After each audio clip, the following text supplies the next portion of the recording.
Today, we begin the show with our Wavespreneur segment, where we celebrate youthful and daring Nigerian entrepreneurs.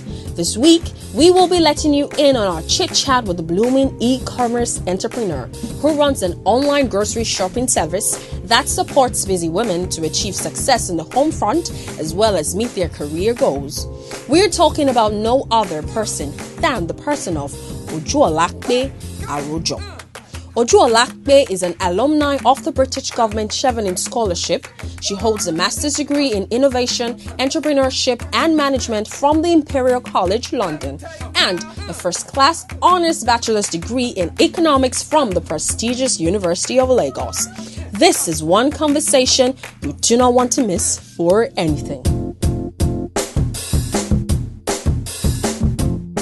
My name is Ojuolape Arojo and I run applecartng.com. Okay. What we do at Applecart is to take away the market wahala from Lagosians. What do I mean? We source, clean and deliver fresh food items to our customers. Things like pepper, meat, vegetables, ogbono, egusi, all of those things conveniently delivered to their homes or offices. Right, so Applecart came about from a problem that I had faced myself. We know how it is as women when you go to the market. Yeah. Before you can even find parking, where to put your car, it's a problem. Before you can tick off all the items on your list, you need to go to here before you can get all of those items. And finally, before you can buy your things, you need to negotiate. Oga, you know, agree 15 naira, you know, agree 40 naira, you know, all of those things that come. You know, so it was something that I had faced myself. And then by the time you get home, you're too tired even before you start cooking. So after I'd faced that problem, and I mean it continues to be a problem that every woman faces, everyone that goes shopping for foodstuff faces, I did a bit of a survey. I asked people around that, would you want to, if there was a service like this, would you consider outsourcing your shopping? And then that's really how the business came about. Challenges. One of the top challenges is we have a guarantee of freshness, and there's a very limited time constraint as you're working with foodstuff. We understand that. Non-perishable. Exactly. With something like meat, you need to be able to deliver and convincingly deliver fresh.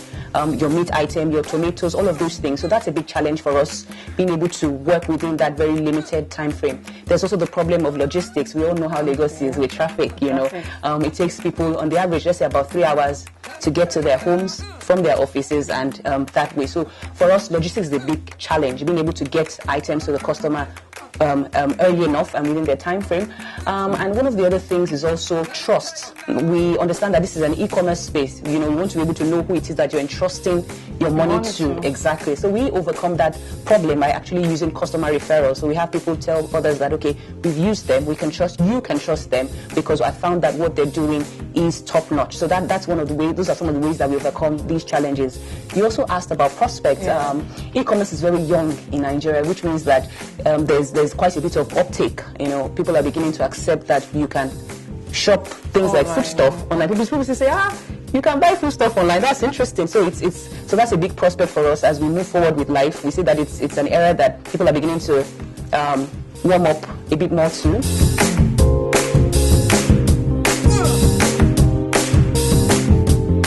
Right, so ours, again, with e-commerce in Nigeria, a lot of people have explored fashion, electronics, but food is still largely untapped. So that's one thing that I would also like to mention, right? Another thing is the fact that we actually clean the items. So again, we have that personal touch where we communicate with you. These are some of the ways where we distinguish ourselves. Number one, we have that freshness guarantee.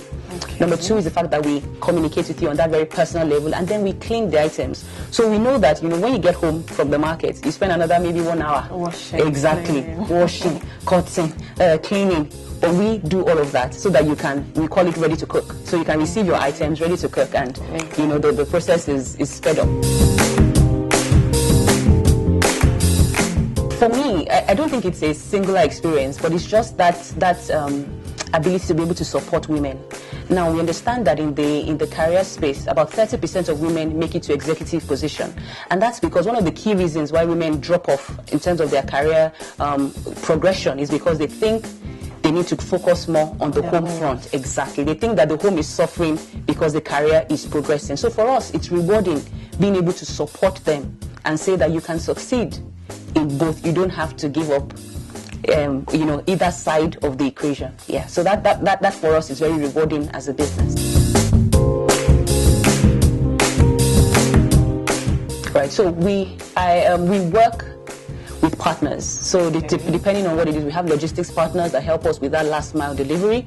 We also have partners that we source from. So we have relationships already. Exactly. Relationships that with people that know that, okay, this is what we're doing. When you go to the market, when you want to price, for example, you would price, okay, you get a chunk of meat. How much is this? We have a kilo relationship already. So we have our items already sized, and we just tell them, okay, we need 5 kilo, we need 10 kilo, rather than. So we have working relationships with suppliers and partners across different levels.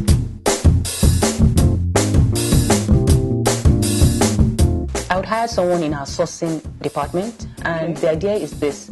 We want to be able to source the freshest and the best. That's one of our guarantees. In terms of the tomatoes, is the tomato plump? In terms of the meat, is it fresh? Is it red? Does it have the right quantity? Has it been hygienically packaged? Exactly, hygienically produced, butchered, all of those things. So I would hire someone in the sourcing department. We can never have too many hands on the market, being able to get things exactly the way a customer would have, or maybe even better.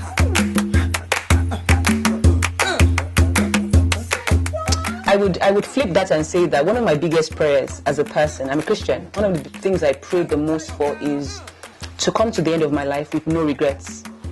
So again, I guess the biggest fear, if I were to answer that question, is living a life of regrets where you on your dying bed, you're like, why didn't I do 1, 2, 3, 4, 5? Should have done it this way. Exactly. Had I known. Exactly. Had I known, as they say, always comes last. So just being able to live a full life, a rich life, while living, not postponing things, not saying maybe when I'm 32, I will do 1, 2, 3, 4, 5. Being able to live in the moment and live fully to the glory of God.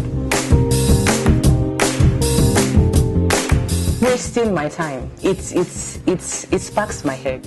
If we say that we're meeting for 10:30 and you come in at 11, those people that even come in, they come in by 11, they don't even say sorry, just say hi. It can turn my screws. Exactly. My time is precious, but also I value the fact that we made an agreement, and I assume that you will keep your end of the bargain. So imagine me coming in 10:15 to meet up with an appointment, and here you are strolling in at 11 and just having that casual attitude. It gets me angry. Let me tell you now. Okay. So I would say 2 major nicknames. Lap. I don't know. These people that come up with nicknames, I don't know where they come up with them from. And also Lapito. My family, I know. Don't ask, because I don't know. I don't know how it came about. But my family calls me Lapito. And then some people call me Lap. Some call me Oju. Yeah, those are the. So I made it 3. I said 2, but those are the 3 that people use. Yeah. What motivates me? Yeah. One of the biggest things that I talk about is the fact that in seeking value for myself, my biggest desire is to create value for others, right? I understand that in business, for example, you don't just want to get people's money, but you want to be able to offer something that they appreciate. Value for their money. Exactly. So for me, that drive to create value for others and being able to draw value for myself, that motivates me. The ability to see a world where things work better, things work differently, and see possibilities, really see us where we're aiming to transform the way grocery shopping is, to really revolutionize the industry. So just that, being able to see that this thing can be different and being able to pursue that value, that motivates me.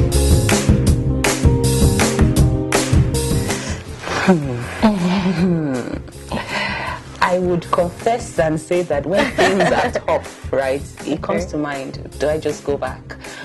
But in my ideal state of vision, right, I want to be a serial entrepreneur. So even if Applecart NG does not work, if there's a percentage of a chance that it doesn't work out, I actually want to start other businesses. There are other ideas that I'm hoping to explore in the future. So, no 9 to 5. No 9 to 5.